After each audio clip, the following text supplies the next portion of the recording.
Late afternoon in Gaza City, Israeli warnings followed by strikes on residential buildings.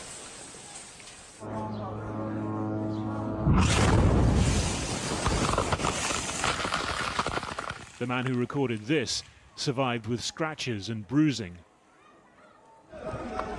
Earlier, an airstrike apparently without warning resulted in more serious injuries. Since yesterday, large parts of Gaza City have been under evacuation order. Israel's defense minister today telling Hamas to accept the terms of a US ceasefire proposal or be destroyed. But civilians, as so often, bearing the cost when the missiles find their targets. And this was northern Jabalia this morning. The attack here came shortly before 1 a.m. while families were sleeping. Homes turned to fragments for children to sift through in search of keepsakes from life before. People heard news about a ceasefire. Then civilians sleeping in their homes were surprised by random shelling. And here they are, cut in pieces. We have stopped calling on Arab and Muslim countries. We appeal to every free person in this world. On the day the UN labelled Gaza the hungriest place on the planet, far-right Israeli protesters again tried to block aid lorries on their way in.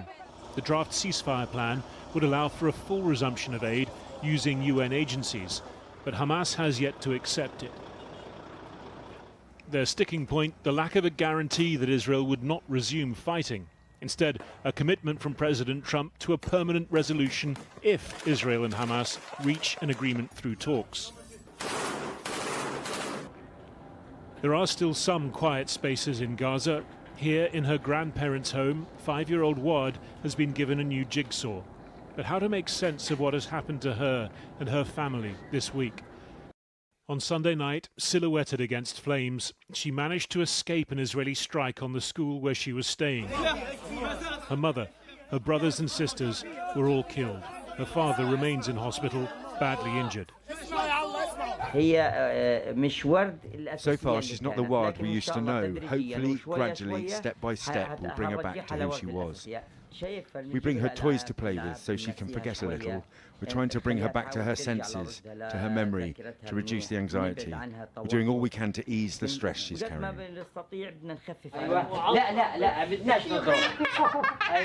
The plan is to surround her with familiar, loving faces, as much engagement and distraction as possible until her father recovers. But in the background, the sound of drones.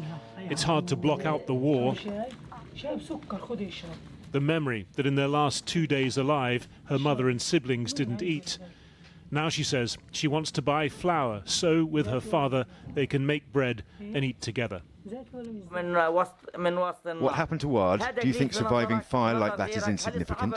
To you or to anyone else? Can't the press speak out, call on the world, on Arabs, Muslims, the EU and Israelis?